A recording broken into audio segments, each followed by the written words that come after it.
All right, for this activity, students are going to compare collections of objects.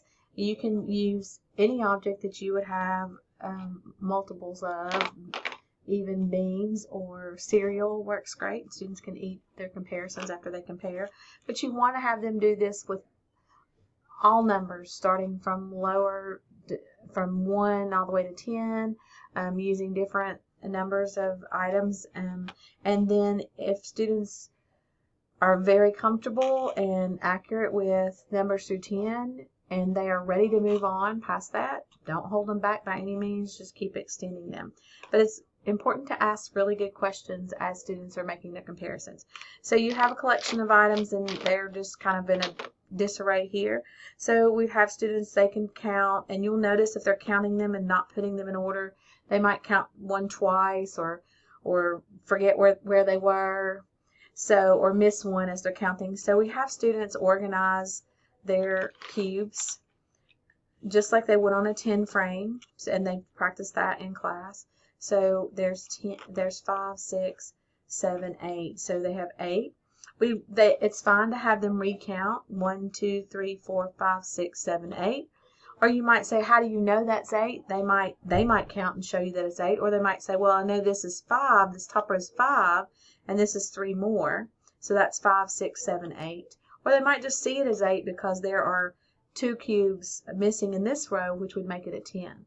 So that's lots of different ways they can talk about it there. So we have a set of yellow here.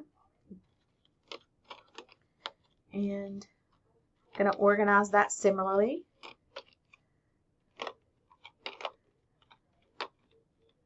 And we organize the yellow cubes. We have two rows of 5, so we have a group of 5 here and a group of 5 here. And students should be able to look at that and say that this group is more than this group. And you might have them say, how do you know? And how do you know how many is in this group? And you would want them to tell you that there are 10 in this group. And they might count 1, 2, 3, 4, 5, 6, 7, 8, 9, 10. Or they might say, well, I see 5 and 5 more, and so I know that's 10. Or they might say, I see 5, 6, 7, 8, 9, 10. But we want them to get to the point where they can see an arrangement like this, like a 10 frame, and automatically know that that's 10. So then you would ask them to make some comparison statements with these two groups. I know that there are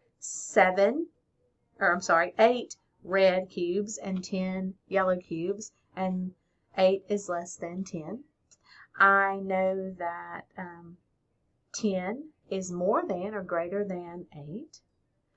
This is fewer than this group.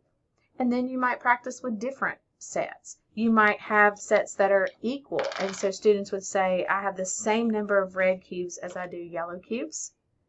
And they're equal. Even if I switch the arrangement and put the yellow cubes on this side and the red cubes on this side, I still have the same number. I didn't change.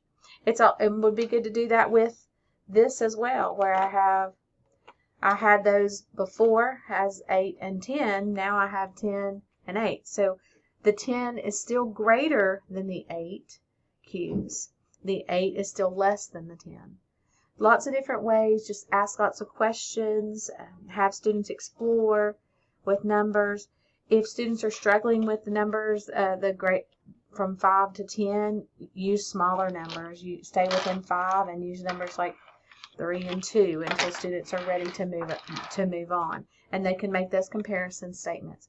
If they need to fall back on the matching method. They can put these cubes together or line them up side by side, and I can see that there are more yellows than reds because the yellow train is longer than the red train. So whatever strategies and descriptions, just let students talk about math and they will learn it and appreciate it.